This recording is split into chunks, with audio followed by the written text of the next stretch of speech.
भगवान का स्वरूप मूर्ति के रूप में रखना बंद कर दें, बंद कर देना चाहिए। अच्छा। हमारे आपके सभी के बच्चों को भगवान का स्वरूप बना के बिठाना चाहिए। ये एक बात, भगवान का स्वरूप मूर्ति के रूप में रखना बंद कर दें, बंद कर देना चाहिए। अच्छा। हमारे आपके सभी के बच्चों को भगवान का स्वरूप बना के बिठाना चाहिए। ये एक बात बिल्कुल ताकि वो स्कूल जाए और बताए मैं राम बना था, मैं लक्ष्मण बना था, मैं हनुमान बना था। क्या ताकि हमारे धर्मार्थ का आगे बच्चों को शिक्षा मिले। सभी को होली की ढेर सारी शुभकामनाएं देता हूँ, बधाई देता हूँ। रंगों का त्योहार है, धूमधाम से मनाया जाए और इसमें बच्चों को ज्यादा से ज्यादा इस त्योहार के बारे में बताया जाए। कहते थे ना, होली के रंगों के साथ सब भेदभाव भूल जाना चाहिए, कब सब दुश्मनी छोड़ देनी चाहिए और इकट्ठे होकर के पुनः आगे के जीवन की शुरुआत करनी चाहिए। तो मेरी आपके चैनल के माध्यम से सभी को ढेर सारी शुभकामनाएं। हैप्पी होली। नागर साहब, आप को देखा गया है लगातार जो है आप धर्म और कर्म में बड़ा जो है रुचि लेते हैं और हमेशा आगे दिखाई देते हैं।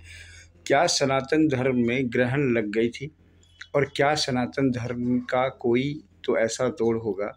आपको लगातार देखा जा रहा है कि कहीं ना कहीं कुछ तो ऐसा है जो कुछ लोगों के कारण ये धर्म बची हुई है। तो कैसे इसको देखते हैं आप और कैसे इसके लिए क्या क्या आप करते हैं? हमारे सनातन धर्म के जो ग्रंथ है, हमारे सनातन धर्म के ग्रंथ है, हमारे सनातन धर्म के जितने भगवान हुए हैं जिनको हम पूजते हैं, आप देखना उन्होंने ग्रंथों के माध्यम से हमें बताने की कोशिश की है कि किस तरह हमें जीवन जीना चाहिए जी। और उन्होंने जब भी जनहित में जरूरत पड़ी है तो शस्त्र भी उठाए जी, जिसके लिए आप बहुत फेमस तो हैं। उसमें दोनों ही चीजें हैं जी। शास्त्रों से जीना चाहिए और शस्त्रों से सुरक्षा करनी चाहिए। जी जी जी। तो ये हमारे सनातन धर्म के अंदर शस्त्र और शास्त्र दोनों है। नहीं, ये तो ठीक है। साल में एक बार शस्त्र भी पूजते हैं और पूरा साल शास्त्रों को पढ़ के है ना आगे चलते हैं।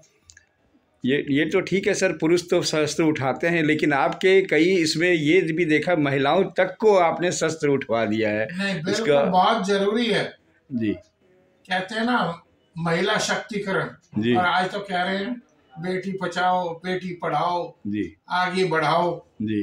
तो बात तो सही है, बिल्कुल सही है। और जब से आदरणीय नरेंद्र मोदी जी प्रधानमंत्री देश के बने हैं, सनातन धर्म में एक नया जोश आया है। उधर उत्तर प्रदेश के मुख्यमंत्री योगी आदित्यनाथ जी जिन्होंने सनातन धर्म को उठाया है, मैं इन सबका धन्यवाद करता हूँ और सनातन धर्म आगे बढ़ता रहे, यही शुभकामनाएं देता हूँ। तो नगर साहब, एक छोटा सा सवाल चलते चलते हम बच्चों की बात करते हैं कि बच्चे इस युग में जो है सनातन धर्म को या अपनी संस्कृति को भूलता जा रहा है। क्या लगता है आपको, कहीं माँ बाप इसमें पीछे नहीं छोड़ रहे हैं? माँ बाप उसको या तो वहाँ तक नहीं पहुँचा पा रहे हैं, या आपको क्या लगता है? इस आधुनिकता की दौड़ में आज बच्चे को माँ लोरी सुना करके नहीं सुलाना चाहती। आधुनिकता की दौड़ में माँ आज बच्चे को खाना खिलाने के लिए पुचकार के नहीं, दुलार के नहीं सुला सकती, उसे फोन दे के चुप कर देती है। तो यही कारण ये सबसे बड़ा कारण है कि बच्चों का आधुनिकता की ओर दौड़ना और अपने ग्रंथों से दूर होना, अपने धर्मार्थ से दूर होना। तो हमें बच्चों को पुनः धर्मार्थ की ओर लाना होगा। माँ को लोरी सुनानी होगी, संगीत सुनाना होगा, उसको मंदिर लेकर के जाना होगा, मंदिर में भगवान के बारे में बताना होगा। मैं हमेशा कहता हूँ जितने भी हमारे मंदिर बने हुए हैं, मेरा इनकी सभी समितियों से आग्रह है कि हमारा कोई भी त्योहार हो, कोई झांकी निकले, कोई यात्रा निकले, उसमें ताकि वो स्कूल जाए और बताए मैं राम बना था, मैं लक्ष्मण बना था, मैं हनुमान बना था, ताकि हमारे धर्मार्थ का आगे बच्चों को शिक्षा मिले। भगवान का स्वरूप मूर्ति के रूप में रखना बंद कर देना चाहिए। अच्छा।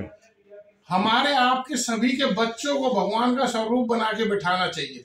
एक बार फिर कहेंगे हनुमान बने तो उसने क्या किया, राम बने तो उसने क्या किया। ये हमारे बच्चों में प्रचार, ये हमारे बच्चों में एक शिक्षा देने का माध्यम होगा और हमारे बच्चे आगे चल के फिर से धर्मार्थ की ओर जाएंगे।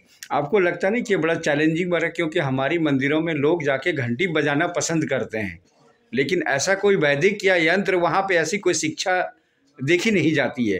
तो आपको नहीं लगता है सर कि इतना बड़ा चैलेंजिंग वर्क कैसे होगा? जिसने बुढ़ापे में घर में रहना है उसको ये करना पड़ेगा, से करना, वरना ये आधुनिकता की दौड़ में उसको बुढ़ापे में घर छोड़ा देंगे बच्चों। ये जो वृद्धाश्रम है किसकी देन है? इसी सोच की तो देन है। वृद्धाश्रम बंद कराने हैं तो आपको मदर्स डे फादर्स डे बंद